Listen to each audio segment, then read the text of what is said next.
Do you find that there's more of a need, let's say, either for bigger families or for single?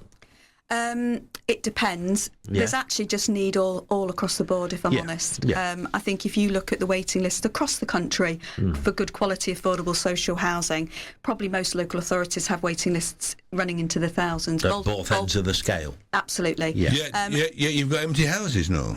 We have. So obviously our main target is to rent homes to provide those roofs over people's heads.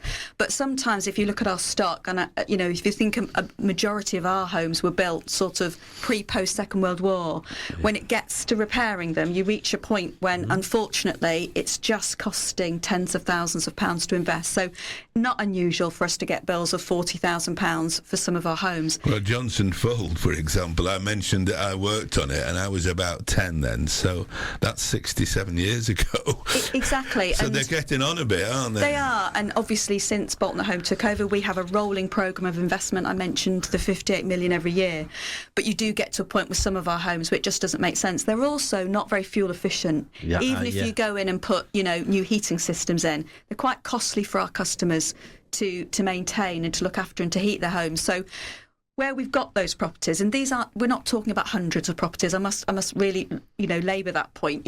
We probably at any one time consider over the course of a year selling 30, 40 homes. But those are homes where we genuinely have made that judgment. It's a kind of active asset management programme that says you are almost throwing good money after bad. And what we'd rather do is spend that 40 or 50,000 towards our new build home programme. But does that mean that private investors come in and they then rent them out and they're substandard?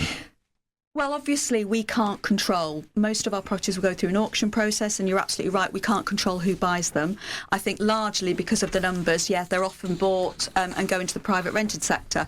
I think one of the things the government is looking to do is to improve the controls that they have over the private rented sector, trying to increase the quality. Mayor Burnham is bringing it, in fact, it's launched in May, this Good Landlord Charter, to really work with private landlords to improve the quality of the stock. So yes, in essence, some of those homes are lost, but more importantly, the money that we get for those homes is reinvested in replacing that home with a much more fuel-efficient modern home that better meets the needs and requirements of our customers.